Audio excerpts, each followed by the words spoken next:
Reka mbasuhuze mu izina ry'umwami wacu Yesu Kristo, amahoro y'Imana bane namwe. Iyi ni tariki ya 7 y'ukwezi kwa 10 2025. Amahoro y'Imana agume kuzura ubuzima bwanyu. Reka dusome ijambo ry'Imana ry'umunsi Imana iduhaye, Samweli wa mbere igice cya mbere n'umurongo wa 27. Uyu mwana niwe nasabye kandi Uwiteka yamaye icyo namusabye, nicyo gitumye mutura Uwiteka azaba watuwe n'Uwiteka iminsi yose yo kubaho kwe, nuko asengera Uwiteka aho hantu. Aha turahasangamo muri iri jambo turabonamwo abantu bagera muri batatu. Harimo Elokana mwene Yerohamu. Uwo mugabo yaratuye mu gihugu cy'imisozi miremire ya Efurayimu. Yari afite abagore babiri, umwe yitwaga Penina, undi akitwa Hana. Yakundaga Hana kurusha Penina, ariko Penina niwe wari waramubyariye abahungu n'abakobwa. Hanyuma Hana Imana yari yaramuzibye indi byara, ariko impamvu yari yaramuzibye indi byara kwari ukugira ngo azabyarire mu gihe cyategetswe cyangwa mu gihe kifitiye Imana umumaro mu buryo bukomeye cyane. Buriya abana bose n'abana bakwiriye kubahwa, ariko hari umwana uza afite papasi ikomeye yo kugirira neza abandi. Iteka ryose iyo hahagurukaga umuntu Imana ifiteho gahunda, Satani yaramurwanyaga. Usanga hari ikintu byanga bikunda gikomeye cyamubagaho. Reba witwa Mose, igihe yavukaga umwami yahagurukiye abana bose batoya. Reba mu gihe cya Yesu, umwami Herode yahagurukiye abana batoya bose. Reba ukuntu byagiye bigenda mu gihe habaga haje umuntu udasanzwe, yacaga mu nzira z'inzitane kugira ngo abashe kubaho. Ndashimira Imana ko umugambi wayo utazabura gusohozwa. Ibyo waba ucamo byose, ibyaba byaragutindije byose, yewe harimo umugambi muremure wihishe inyuma y'ibyo byose. Rero Hana yari yaratinze kubyara, ariko asenga Imana, akomeza kubana n'Imana. Ntabwo byamukuye mu mugambi w'Imana cyangwa ngo bitume ateshuka ku nzira y'Imana cyangwa ngo bimutere kwitotomba. Ibyo bibazo ucamo ndagira ngo nkubwire ko bizarangira, kandi reka nkubwire ko ukwiriye kubicamo utitotombeye Imana, kuko Imana irakuzi, ndetse nta n'agasatsi gashobora gupfuka Imana itakazi ko ku mutwe wawe. Imana irakuzi kandi kwitayeho. Icyababaje rero Hana ni iki? Hana nubwo yari ingumba, yari afite mukeba we wamukinaga ku mubyimba, akajya amubabaza, yakoraga ibimubabaza, agakora ibishoboka byose kugira ngo amubabaze. Hanyuma nawe umubabaro ukamugeraho, amagambo menshi, ibikorwa byinshi, mbese yaramutotezaga, yamukoreraga ibintu bidasanzwe. Ariko Hana yamurushaga gusenga, yamurushaga kubaha Imana, yamurushaga gutinda imbere y'Imana. Mu buzima bwawe ndakwinginga, ntuzibagirwe gusenga, ntuzibagirwe kubaha Imana, ntuzibagirwe no gutinda imbere y'Imana. Ntugatindane n'abantu batazagutera imyanda, batazamenya intege nke zawe, batazavuga ukuri n'uko utari. Uzatindane n'Imana, nugera imbere y'abantu uzubabwira iby'Imana, bazagutega amatwi, kuko umuntu wese waremwe n'Imana akeneye kumenya Imana, kuko ni Imana irenze ibiremwa byose, ibyo yaremye byose, kandi ni Imana yibazwaho na buri wese, ndetse ni Imana ikenewe na buri wese. Imana ishimwe cyane. Hana rero abwira Imana, arayibwira ati, nuramuka unyibutse ukibuka umuja wawe, ukampa umwana, nzamugutura abe mu nzu yawe iteka. Bibiliya iratubwira ngo ajya mu nzu y'Imana atindayo. Mu gutindayo hari umugabo witwa Eli. Uwo Eli yari umutambyi, kandi Eli yabaga ku rusengero, of course, kuko umutambyi yabaga ku rusengero. Hanyuma rero arangije aramureba, aramwitegereza, abona ari kunyeganyeza iminwa, agira ngo ni isindwe, agira ngo yasinze. Eli ngo aramubaza ati uzagezaho isindwe ryawe? Mbese waretse vino yawe? Hana aramusubiza ati shwida, databuja, ndi umugore ufite umutima, kandi umutima wanjye urababaye. Ntabwo nanyoye vino, nta nubwo nanyweye igisindisha, ahubwo nsutse amarira imbere y'Uwiteka, niho nshyize amaganya yanjye yo mu mutima wanjye. Oh haleluya! Aramubwira ngo ntukeke yuko umuja wawe ari umukobwa w'ikigoryi, kubera ko yubahaga Imana nta bugoryi bwari bumurimo. Oh, aravuga ngo kuko ibyo navuze nabitewe n'amaganya, nabitewe n'amaganya yo mu mutima wanjye. Ngira ngo yaramwegeye, yumva ibyo ari kuvuga, yumva ari ibintu birimo amaganya. Eli amubaza gutyo kuko Eli yaramaze guhuma, yaba mu mwuka yaba no mu mubiri, ntabwo yari akibasha kureba. Ariko noneho Eli yaramubwiye ati genda Uwiteka agusubize. Aravuga ngo genda amahoro, Imana ya Isiraheli igusabye, iguhe ibyo wayisabye, ibyo wasabye Imana ibiguhereze. Amubwira ijambo ryiza, byanga bikunda mu gusenga kwawe, ubuzima bwawe urimo bwose uzakenera umuntu w'Imana watura ijambo ku buzima bwawe. Igihe cyose Imana igiye gukora ikintu, Imana iguhuza n'umuntu wayo mu izina rya Yesu Kristo. Birashoboka ko ari njyewe Imana iguhujije muri aka kanya kugira ngo nature ijambo rikomeye ku buzima bwawe. Ntari naryatura, umva ibi ngibi. Hana arangije aramubwira ati mbonera imbabazi imbere yawe, nuko aragenda. Iyaba umugore w'umupfapfa aba yaravuze ati ariko abasaza b'iki gihe kuki muterekwa mutareba? Aba yaragiye akabibwira inshuti n'imiryango, akavuga muti muzi ibyo pasiteri yambwiye, muzi ibyo umutambyi yambwiye. Ariko yaragiye arangije aramubwira ati mbonera imbabazi imbere yawe. Arabizi ko imbere y'umuntu w'Imana hari imbabazi z'Imana ziri ku buzima bwe, kandi ashobora gufungura ibyari bifunze akamwatura w'ijambo ryiza. Umushumba wawe ni ingenzi, umuntu w'Imana ku buzima bwawe ni ingenzi, umukozi w'Imana ni ingenzi. Kugira ngo usubizwe, Imana ijya yohereza umuhanuzi ku buzima bwawe akatura ijambo ryiza. Nanjye muri uyu mwanya natuye ijambo ryiza ngo Uwiteka aragusubiza ku byo umaze iminsi umusaba. Umaze amezi menshi, ariko ku itariki ya 7 z'ukwezi kwa 10 2025 ndatura ngo Uwiteka asubize gusenga kwawe, akumara agahinda, akumara umubabaro wari umaze igihe ucamo.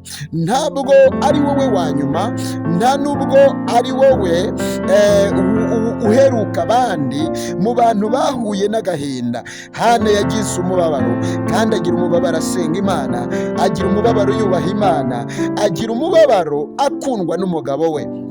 Bino biratwereka iki? Buriya muri iyi si uzasanga abantu basenga aribo bahura n'intambara, aribo bahura n'ibibazo, aribo bahura n'ubukene.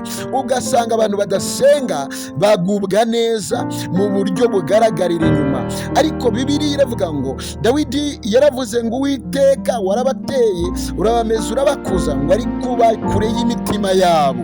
Umuntu udafite Imana nta mahoro y'umunyabyaha, niko Uwiteka avuga. Nibyo koko barashishe, ariko nta mahoro bafite. Nibyo koko duke turimwe amahoro, ngo turuta byinshi, turuta inyumba y'abantu badafite amahoro, batubaha Imana. Nibyo Hana yarakunzwe, ariko yari afite ibibazo. Nibyo Imana iragukunda, ariko ufite ibibazo, ufite intambara. Nibyo koko warahamagawe n'Imana, usenga Imana, ukorera Imana, ariko uri guca mu gihe cy'agahinda, uri guca mu gihe cy'umubabaro. Ariko humura, Bibiliya iratubwira ku murongo wa 20 ngo igihe gisohoye hanasama inda. Bibiliya iravuga ngo igihe gisohoye. Bene data bakundwa muri kunyumva, igihe cy'Imana kijya gisohora, Imana ikagutabara, ikakurengera, ikagaragaza ko ari Imana wasenze, ikagaragaza ko ari Imana wakurikiye, ikagaragaza ko ari Imana wakoreye. Igihe gisohoye ngo bukeye abyara umwana w'umuhungu, amwita Samweli. Aravuga ngo kuko namusabye Uwiteka, Imana ishimwe. Twasomye ijambo kuri 27 rivuga ngo uyu mwana niwe nasabye. Akimara kumubyara, akimara kumwitegereza, akimara kumuterura, aravuga ngo uyu niwe nari narasabye Imana, kandi Uwiteka ampaye icyo namusabye. Ndasenga muri uyu munsi wa none ngo Uwiteka aguhe icyo wasabye. Ntabwo Uwiteka azaguha icyo utasabye, ntabwo Uwiteka azaguha ikizaguteza akababaro n'agahinda. Uwiteka araguhereza ikigushimisha kandi kiri mu nyungu ze, araguhereza igituma wuzura amashimwe. Aravuga ngo uyu mwana niwe nasabye, Uwiteka yampaye icyo namusabye. Atangira gushimira Imana, aravuga ati umutima wanjye wishimira Uwiteka, ihembe ryanjye rishyirwe hejuru n'Uwiteka, akanwa kanjye ngo kagukiye kuvuga ku banzi banjye, kuko nejejwe n'agakiza k'Uwiteka. Aravuga ngo nta wera nk'Uwiteka, ngo kuko nta yindi Mana itari Uwiteka, ngo nta kindi gitare kimeze nk'Imana yacu. Arabwira abapagane, bamwe bamuvugagaho amagambo, bamwe bari baramukomerekeje umutima. Aravuga ngo nimukongere kuvuga iby'ubwibone bikabije bityo, ngo nimukababanya agasuzuguro mu byo muvuga, nimukongere gusuzugura Imana yanjye. Uwiteka ngo ni Imana izi byose, ngo kandi ni Imana imenya urugero rw'ibyo abantu bose bakora. Imiheta y'intwari iravunaguritse, ngo kandi abasitaye bakenyera n'imbaraga. Ngo abari bari mu mukungugu baraca, ngo abari bari mu mukungugu barazamuwe. Imana ishimwe cyane. Abari bari ku cyavu bicazanyijwe n'abakomeye. Arangije arahindukira, aravuga ngo abari abakungu ngo ubu barimo baraca inshuro, ngo abari abashonje ngo bo baradamaraye. Imana ishimwe. ngo uwari ingumba uyu munsi wa none abyaye 7. Arimo aravuga amakuru atandukanye n'aya cyagihe ari kumwe na Eli. Cyagihe Eli ari kumuvuga ngo yasinze, cyagihe Eli ari kumufata w'ijambo, ari kuvuga ati ariko uyu muntu yacanganyukiwe. Cyagihe igihe mukeba we yamukinaga kumubyimba, biratandukanye n'iki gihe. Ndagira ngo nkubwire ngo Uwiteka agukuye mu gihe cya kera, agukuye mu gihe cy'umubabaro, agukuye mu gihe cy'agahinda, aguteretse mu gihe cy'umunezero, aguteretse mu gihe cyo guseka, aguteretse mu gihe cy'ibyishimo, aguteretse mu gihe cyo kuvuza impundu. Haleluya. Induru zirahagaze mu izina rya Yesu Kristo. Aravuga ngo uwabyaye benshi we aracebye, aracecetse. Uwiteka ngo niwe wica kandi agakiza, ngo ashyira ikuzimu kandi agakurayo. Ngo Uwiteka arakenesha agakenura, acisha bugufi abishyira hejuru. Haleluya.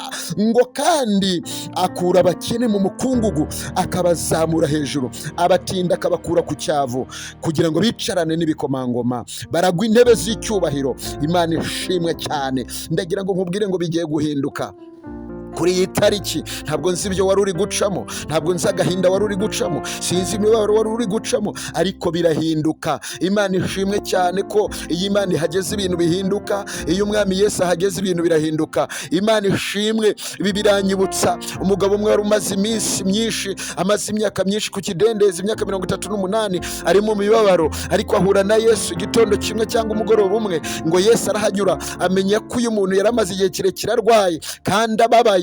Bene wabo bari baramuzanye, bamusiga aho ngaho kuri icyo kidendezi, baramusiga. Hari bamaze iminsi barindiriye ko marayika yahinduriza amazi, hanyuma akijugunyamo yarangiza agakira, ariko barabibura. Bategereza ko yakira, bararambirwa. Izuba rikava rikamunyagira, rikamugwira, rikamuvira, hanyuma rikamucanira. Imvura nayo ikaza ikamugwa hejuru. Yewe abantu bazaga bamwihanagurizaho ibintu byose byari byaramusuzuguye, n'utunyamaswa duto twari twaramusuzuguye. Hari igihe unyura mu buzima ugasuzugurika pe, n'ukurebye wese akabona ko usuzuguritse. Ariko reka nkubwire, aho Imana imanukira, aho Imana ikorera, aho igihe cyawe ikigerera, Imana irakwibuka. kandi Imana nikwibuka, haleluya, irahindura situation. Abantu barahindura amagambo. Niko byagenze. Arahangije araza, aramubwira, aramubaza ati ese urashaka ko nkugirirane? Undi nawe aravuga ngo simfite unjugunyamo.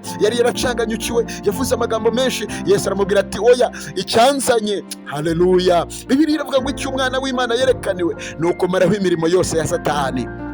buri murimo wose wa satani wari uri mu buzima bwawe, wari uri mu muryango wawe, wari uri muri bizinesi yawe, wari uri mu bana bawe, uwo murimo wose urandurwe muri aka kanya mu izina rya Yesu Kristo. Arangije aramubwira ngo ikorere ingobyi yawe ugende. Ngo abantu bari bamuzi amaze imyaka myinshi 38, sinzi imyaka bamuzanyemo afite, birashoboka ko yari afite 14, birashoboka ko yari afite hari 20, ariko se yari amaze igihe kingana iki? Urumva ntabwo yavutse ngo bahite bamuzana, bamuzanye ari mukuru, baragerageje kuvuza biranga. Ntabwo urumva yari amaze imyaka myinshi muri icyo kibazo, ariko Yesu arategeka, agitegeka gahunda zirahinduka. Abantu baramwitegereza baramureba, batari ku uyu nguyu si wa wundi wari umaze igihe kirekire ku kidendeze. Bakaramubaza bati ninde wagukijije, byakugendekeye gute? Abantu birabatangaza cyane. Ibyo Imana igiye kugukorera bizatangaza benshi, bizatangaza abo mwiganye, bizatangaza abo musengana, bizatangaza abo muturanye, bizatangaza abakuzi n'abatakuzi. Ibyo Imana igukoreye ni dalanskri garabai domba stofai. Haleluya! Uyu mwanya wa nonaha ndategeka mu izina rya Yesu ngo ibintu bihinduke ku buzima bwawe. Ndategeka, wari urwaye, wari ufite ikibazo gikomeye, ariko muri aka kanya akira ihumure, akira ubuzima, akira kubaho. Hagurutswa kuri icyo gisasiro, hagurutswa muri ubwo buzima bw'ubugumba mu izina rya Yesu. Imana yatabaye Hana niyo yagutabara, iyamuhinduriye amateka niyo yayaguhindurira, iyamumaze agahinda ikamubara umubabaro niyo yakumara umubabaro ikakumara agahinda. Oh, haleluya!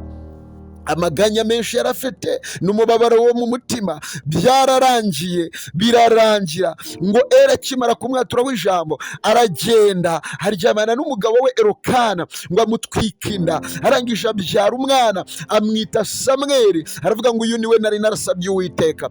Mu gihe cya Samweli ijambo ry'Imana ryari ryarabaye ingume, ijambo ry'Imana ryari ritacyumvikana, abantu bari batacyumva ijambo, bari batacyumva ijwi ry'Imana. Ariko Samweli yararindirijwe kuza guhindura ibintu byinshi muri Isiraheli. Mu gihe cya Samweli Bibiliya iravuga ngo nta jambo rye ryigeze rigwa hasi, ahubwo buri jambo ryose yavugaga Uwiteka yararishoboje.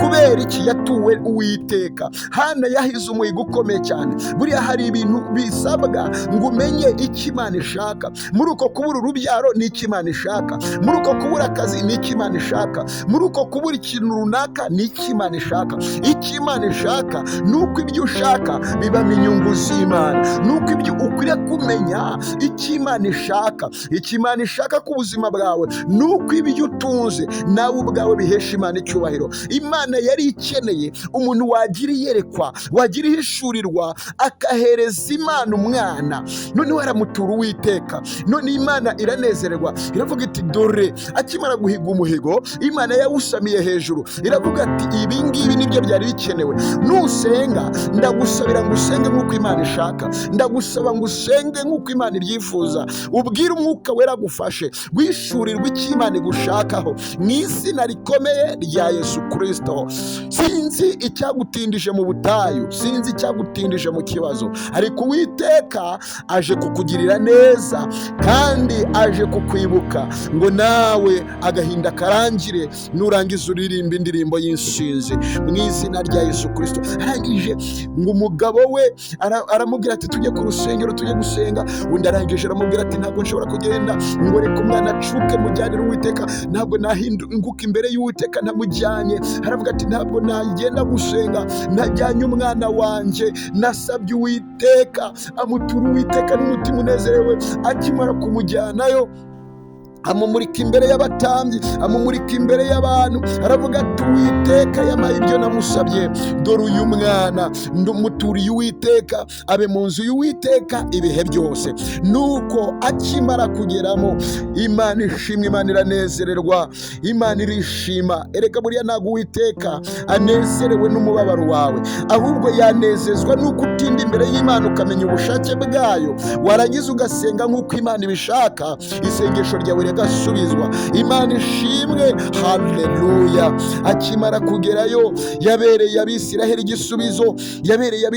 igisubizo, ntabwo bongeye kubaho badafite Imana ibarengera, ntabwo bongeye kubaho batsindwa, ntabwo bongeye kubaho bateraganwa n'umuyaga, ntabwo bongeye kubaho bajugunywa hirya no hino, ahubwo babayeho bafite umuvugizi. Imana ishimwe cyane. Njya nkunda kuvuga ngo utumodoka ngo dutoya turirukanka cyane, ariko imodoka iteruye byinshi, rukururana, ihetse ibintu byinshi, ihagera ikererewe kubera ko ihetse ibisubizo bya benshi, ihetse ibintu bya benshi.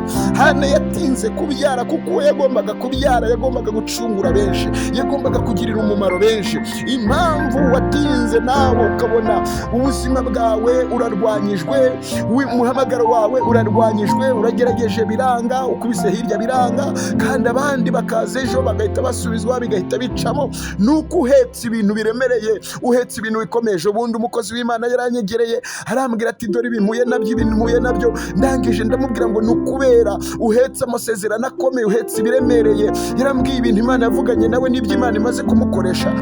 Ndangije ndamubwira ngo ni ukubera yuko Imana igufiteho gahunda ikomeye cyane, niyo mpamvu umwanzi arakurwanya. Ariko haleluya, igikenewe ni ikihe? Igikenewe ni ugutinda imbere y'Imana, warangiza ugahishurirwa iri rimwe ryonyine rikakuzanira igisubizo wari ukeneye. Imana ishimwe cyane. Mwene data uri muranyumva, reka nsoreze ahangaha nkubwira ngo ni Imana isubiza. Imana isubiza nde? Imana isubiza umuntu watindanye nayo. Imana isubiza nde? Imana isubiza umuntu yubaha. Imana isubiza nde? Imana isubiza umuntu utagira ubugoryi mu byo avuga, mu byo akora, mu kwabana n'abandi. Hana yaravuze ngo nta bugoryi buba muri njyewe, umuja wawe nta bugoryi buba muri njyewe. Haleluya. Yagaragaje umuco mwiza. Umugore wubaha Imana ukwiye kuba umusore wubaha Imana, umukobwa wubaha Imana, umugabo wubaha Imana, umusaza n'umukecuru wubaha Imana. Ukwiye kubaha Imana, muri wowe ntihakaboneke ubugoryi na bukeya. Imana izakugirira neza cyane. Habwa umugisha n'Imana. Iyi ni itariki yawe yo gusubizwa, iyi ni itariki yawe yo kwibukwa n'Imana, iyi ni itariki yawe yo guhindurirwa amateka. Ndabyatuye mu izina rya Yesu, ndabihanuye ku buzima bwawe. Hari umuntu ugiye kunezererwa, hari umuntu ugiye kwishima, hari umuntu ugiye guhindurirwa amateka, hari umuntu ukiza indwara, hari umuntu ubonye Imana. Imana ibaha umugisha, Imana ibagire neza mu izina ry'Umwami wacu Yesu Kristo. Amahoro y'Imana akomeze kugumana namwe. Mwari muri kumwe na Pastor Janvier. Mu izina rya Yesu Kristo muhabwe umugisha n'abanyu n'imiryango yanyu. Mana Nyagasani Uwiteka, ndagushimiye ku bwa bene data n'abashiki bacu barimo batwumva, bumva ijambo ryawe. Mwami Imana ishobora byose, banezerewe kumva ubutumwa bwiza. Ukuboko kwawe kurekure kubakoreho, kubakize, kubakiriza imiryango. Ukuboko kwawe kubabesheho, kubahagurutse, kubakorere imirimo n'ibitangaza bikoreke mu buzima bwabo. Bakira impinduka uhereye uyu mwanya wa nonaha. Haleluya, haleluya. Ibyo bagusabaga basubizwe, babone ibisubizo by'ibyo basabaga. Ibyifuzo bari bafite Mana ubisubize, kuko uri Imana yanjye kandi uri Imana yampamagaye. Bagire neza, babone imbaraga zawe mu buryo budasanzwe mu izina rya Yesu Kristo. Amen. Mubane n'Imana mu izina rya Yesu.